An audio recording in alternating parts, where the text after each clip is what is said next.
everyone, if you're new here, I'm Jessie. 4 years ago, I quit my toxic job to pursue content creation full-time, and now I get to do what I love every day. Welcome to a very real, unfiltered, and sometimes painfully boring look into my life as a content creator and freelance social media girly. It's not all aesthetic coffee shops and perfect routines all the time, but this is my reality. So grab a matcha or coffee and let's get cozy together.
To be honest, most of my days look like this, just sitting at my desk for hours, editing, doing admin work, or copywriting for clients. People think content creation is all PR gifts and events, but in reality, it's a lot of strategizing and long hours of editing at my laptop and planning out content. Believe it or not, this video is legitimately playing at double speed right now. And please don't comment on my posture. I didn't realize just how bad it was until editing this video and looking at the playbacks. My dream is to one day get a 2-bedroom apartment or even a house so that I can have my own office space and an adjustable standing desk. By the afternoon, I need a little boost, which is where Magic Mind comes in. Their focus shots made with ingredients like ceremonial grade matcha and lion's mane give me a quick boost without the crash. And at night, their sleep shots help me wind down and actually get a peaceful night's sleep. If you're looking to start living a healthier lifestyle, I definitely recommend checking out Magic Mind's 24-hour bundle, containing both their focus and sleep shots. Right now, they're offering 45% off this bundle through my link in the description below, so be sure to check them out. After wrapping up some work, I like to break up my day with movement. I've been weight training 3 times a week, but I'm trying to incorporate treadmill walks on my off days. Ideally, I'd work out in the mornings just to get it out of the way with, but we're building these habits one step at a time. And I think that the best way to start working out consistently is to just schedule in that workout time whenever you can. If you think about it, trying to work out every day at 8 a.m. is more difficult because you're trying to start 2 habits at once, waking up early and working out. So to simplify things, try starting with getting that movement in each day, and then once that habit has been built, then incorporate the time aspect into it. I'll call my director. Anything you want, you got it. I got a great woodside apartment downstairs. How do you sleep at night? Well, thanks, I know. I give you... It is fast to sleep.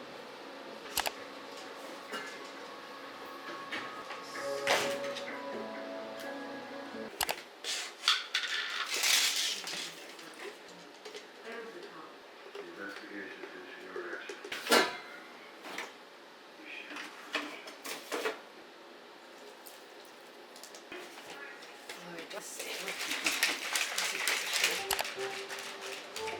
None of you don't trust me, despite the fact that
don't know how well you can hear me because I have yet to test out like the audio on this camera, and I don't have like any mics hooked up to myself or the camera right now, and my heat is blasting.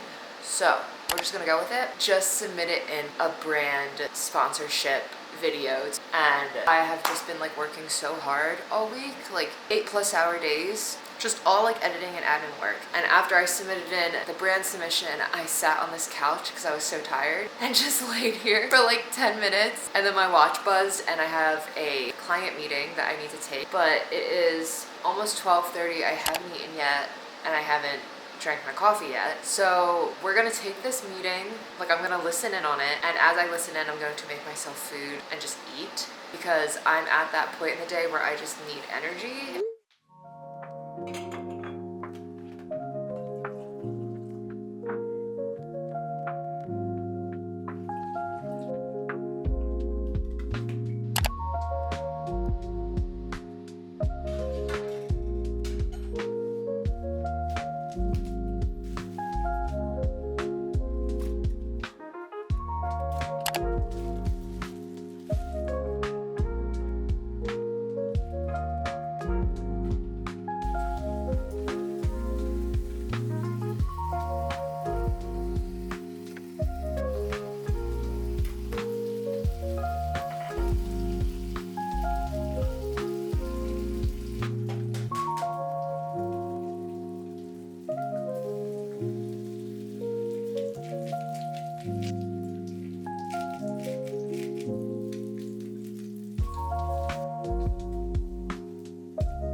My velvet hangers came and my new storage bins came, and I'm so freaking happy because if you guys watched my closet clean out video, you would know that I wanted to completely gut my closet and kind of like rethink how everything is organized in here. And I have literally been loving like going in this closet every single day to get changed and like pick out new outfits. So now that my new velvet hangers came, I'm going to switch out the rest of the plastic hangers that I have. It's mainly like all of my dresses and blazers. So I'm gonna do that right now and give you guys like a little update of how the closet is looking.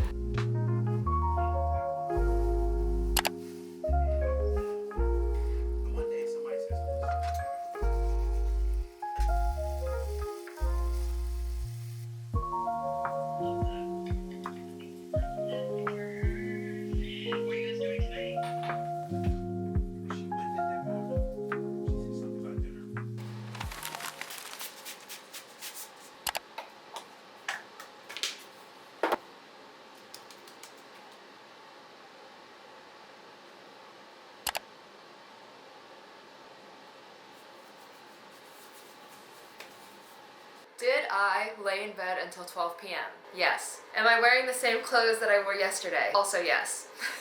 To be fair, it was just one of those weeks where I felt like it was non-stop, like working 8+ hours, doing what? Don't ask me. Honestly, you can ask me. It's content creation, truly, like filming, editing videos, and aside from all of that, a thing that took up a majority of my time was video editing. Video editing for YouTube and for shorts to be cross-posted across like all of my social platforms. Long story short, I just had a long week, and today was just a day where I do have to run errands, but I decided that since tomorrow I'm gonna have a little girls' night and I'm like leaving my house, then it just made sense to me to push errands to tomorrow because I'm leaving my house anyways, so bang it all out in one day. And today we will focus on the chores and errands that we need to do in my apartment. Does that make sense? Does that logic make sense to you? I just wanted to lay in bed and I literally wasn't even doing anything. I was like in and out of sleep, daydreaming. And now I made the same thing that I ate yesterday because it was actually really freaking good and I wanted to make it again. Had some yogurt, watched some anime, had my coffee, and now we're ready to be productive at 4 p.m. It's literally 4 p.m. right now.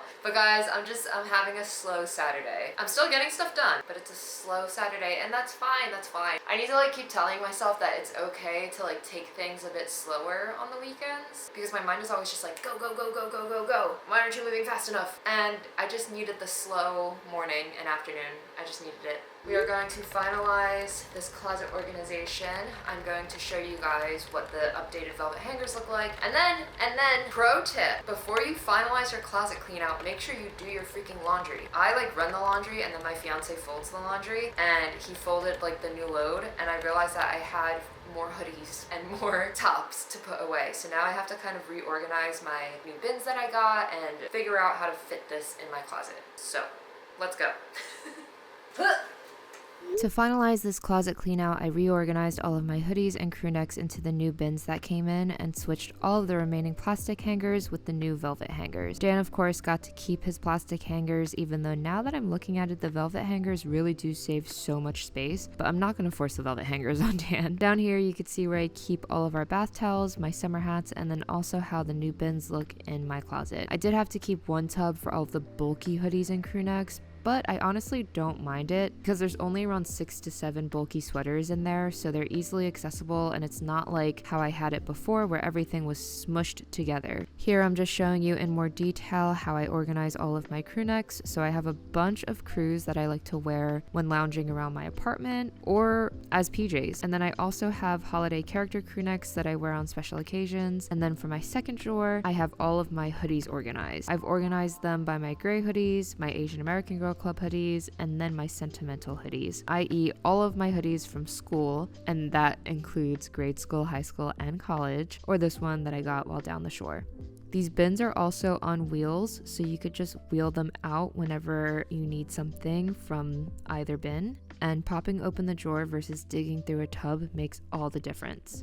Other than that, the rest of the closet stayed the same, including the left side of my closet that includes my socks, intimates, and bathing suit drawers, but I'm not going to be changing that. That's just going to stay the same. I'm so happy with this finalized closet clean out. It truly feels like a breath of fresh air. If you haven't already, be sure to check out my recent video where I clean out my closet. Welcome to another corner of my room. Please ignore the stuffed animals piled up on my ottoman. So for Christmas, my mom got us a 1,500 thread count set of sheets, and my brother-in-law told me that the higher the thread count, the nicer it feels. And we got this Snores Cloud Coma Inducer comforter, ultra cozy bamboo, oversized queen, and I'm so excited. Like, I wish you guys could feel how soft this is. I actually picked this out and like put it on my Christmas gift list last minute, and I'm actually so happy that my mom bought it for me because, well, I say for me as if I don't share a bed with my fiance, but I'm so excited to sleep with this new comforter. My heater just stopped. But we're going to do our due diligence and clean both of these before using them. And we're also going to clean my current bed sheets before packing them away.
I have not been wearing makeup this whole entire vlog, so you guys are truly seeing like the most real, authentic, boring version of myself. But I wanted to take a quick little break to talk about the books that I've been reading this month, starting off with Rick Riordan's Chalice of the Gods. I think it's a 3-part series. I'm not gonna lie, this took me way longer to read than I expected. It actually carried over into the month of January, but overall, this is my least favorite Rick Riordan book. And I'm so sorry to say that because I literally love everything that he writes, but this one just missed the mark for me, which is weird because the first book in this series hit every single mark, like 5 out of 5 stars, but this book just didn't land. It felt kind of rushed. Full review is on Goodreads for all of these books. If you want to follow me on there, the link is in the description, but I'm not going to speak more on that book because I refuse to speak poorly of Rick Riordan because he's literally my favorite author ever. The next book that I read, which was a very quick read, is Steal Like an Artist by Austin Kleon. It's very quick read. Like all of the pages are basically inspirational quotes or photos. Didn't take me that long to read at all. It actually inspired me though to create 2 future YouTube videos. I feel like this book can truly inspire you if you're in a rut as an artist or as a creative in general. And finally, we have A Court of Silver Flames by Sarah J.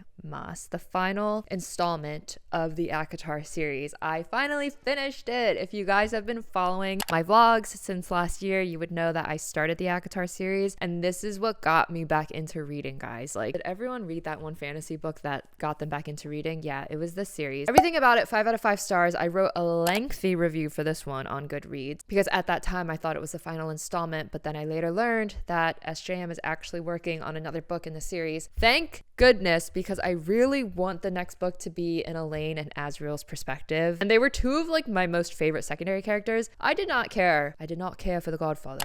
I did not care for the Godfather. What? I did not care for Nesta and Cassian. I'm so sorry. I did not care for them reading the series. My eyes have always been on Elaine and Azriel as secondary characters, but then after reading this book, which is all about Nesta and Cassian, I take back everything I said. Ugh. And that just shows how great the character development is to go from like not really caring for characters to ride or dying for them. You know what I'm saying? Really excited. I hope that the next book covers those 2 characters. I don't know when it's going to come out, but I'll let you guys know when I read it, of course. And those are the books that I've been reading. Right now, I'm currently reading Crying in H Mart, and I'm hoping to read 2 or 3 books again this month, but I will keep you guys posted. And yeah, comment below what you've been reading, and let's share some book recommendations together.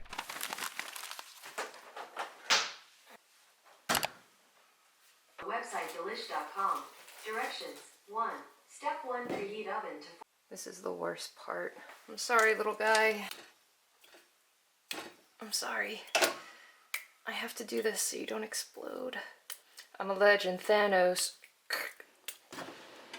Sweet potato has about 13 minutes left, and I want to attempt to make this salmon dish that I saw on TikTok. I'll tag the creator. Thank you to no one but myself for not deleting the TikTok app and keeping TikTok on my phone. And we're gonna try to make this right now. Let's go for it.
I feel like you guys need to get up close for this salmon taste test.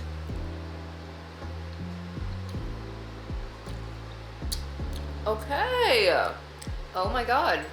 So freaking good, guys, and so easy to make. And the sweet potato kind of like pairs really well with it because you have the honey and the hot sauce as like the sauce base. 10 out of 10.